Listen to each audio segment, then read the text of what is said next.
The Lord be with you. A reading from the Holy Gospel according to Mark. A Pharisee approached Jesus and asked, "Is it lawful for a husband to divorce his wife?" Well, they were testing him. So he said in reply, "Well, what did Moses command you?" And they replied, "Well, Moses permitted a husband to write a bill of divorce and dismiss her." But Jesus told them, "Because of the hardness of your hearts, he wrote you this commandment. But from the beginning of creation, God made them male and female. For this reason, a man shall leave his father and mother and be joined to his wife, and the two shall become one flesh. So they are no longer two, but one. Therefore, what God has joined together, no human being must separate." In the house, the disciples again questioned Jesus about this and said to him, and he said to them, "Whoever divorces his wife and marries another commits adultery against her, and if she divorces her husband and marries another, she commits adultery." The Gospel of the Lord. What God has joined in love, may no one render asunder. Love and marriage go together like a horse and carriage. This I tell you, brother, you can't have one without the other. A good old Sinatra song from the mid-1950s, a time in which we were really trying to promote what you might call the nuclear family, this, and to build it up, I guess, in a way, placing an emphasis on that.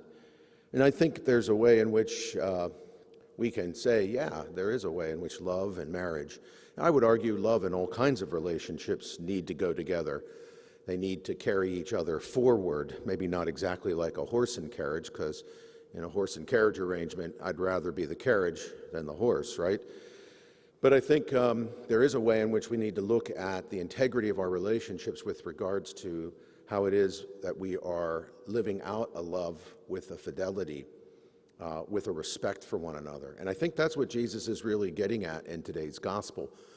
There's a way in which Jesus is admitting that there's a variety of arrangements for marriage in his own time, as there has been throughout all of history.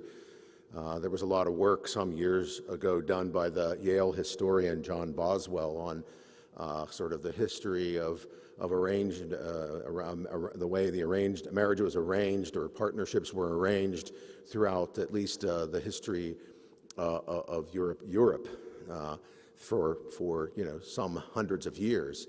Lots of arrangements, actually.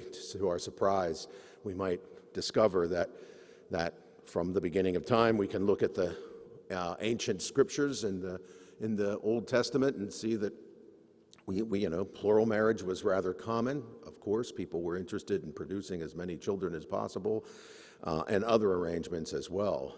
And so, in all of that mix, we can see that we today need to look at this both social institution of marriage and the sacrament of marriage and say, here's what we really think needs to be emphasized and helped and preserved.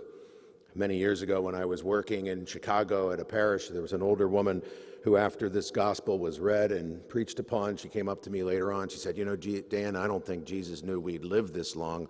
I'm not sure he would give in such a hard line in the gospel today if he knew how long we'd live. Now, she had been married to her husband for certainly well over 50, maybe even almost 60 years.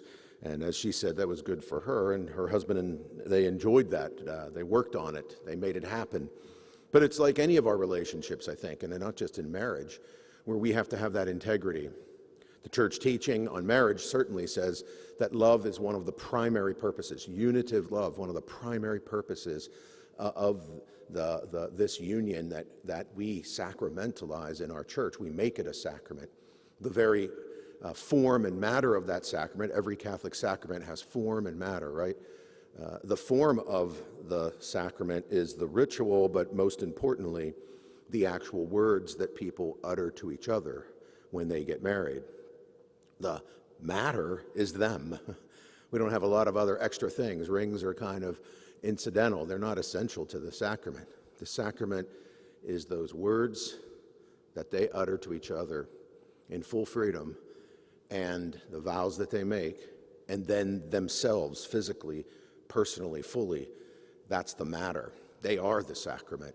And so I think there's a way in which you and I might want to look at any of our commitments that require a fidelity, that require a vow, maybe. Not maybe a formal vow, and certainly not a vow that shows up in a sacrament, but that integrity, as the church has taught us, and by example in the sacrament of marriage, there's that vowed commitment that in and of itself needs God's grace to be achieved. And that's why people actually come into a chapel like this one here at Hawk Hill on a regular basis and get married.